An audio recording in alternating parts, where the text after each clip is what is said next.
And let's go on and talk about Thursday Night Football. We have Baltimore, according to Bovada, minus 10.5 at the Cleveland Browns. Now, Baltimore, this is one of their two losses. I was actually, I believe, watching the Cleveland versus Baltimore game with Brad in Miami.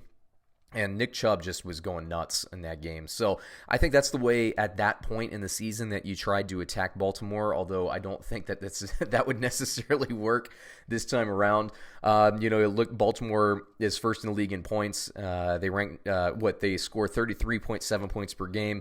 Their defensive points per game given up is fourth at 18.4. That's ridiculous. Cleveland, meanwhile, scores 21 points a game, gives up about 23.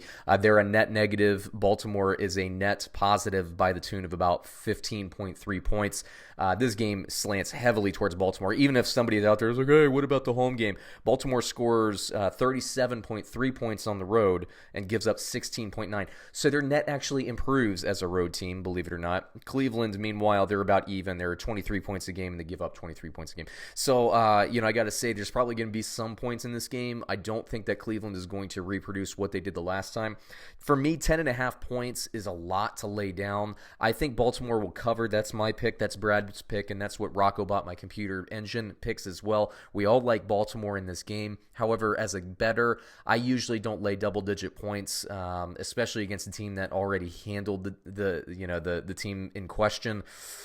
I don't know. And then you add to that the division home underdog, usually, like 80% of the time or something ridiculous like that, pans out. I'm just going to take this off my board. I think it's safer. Remember, Cleveland could get dominated. They could be down by 11 points, they could be down by 18 points and then get a touchdown with 2-point conversion in garbage time and cover that spread. It's just too risky for me. But let's talk about fantasy football here.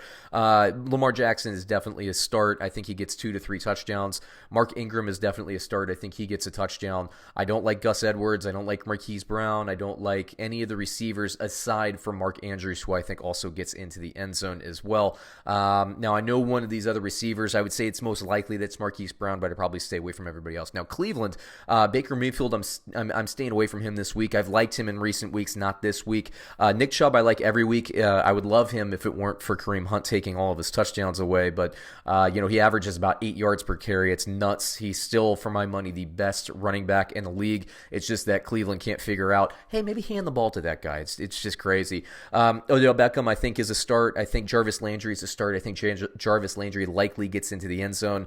If there's a second touchdown, I'm assuming that it would go to, based on my projections here, go to Odell Beckham. But I have Jarvis Landry as really the wide receiver to start. Of course, Beckham is graded as a start on his side. And then I don't have anybody else starting for the Cleveland Browns.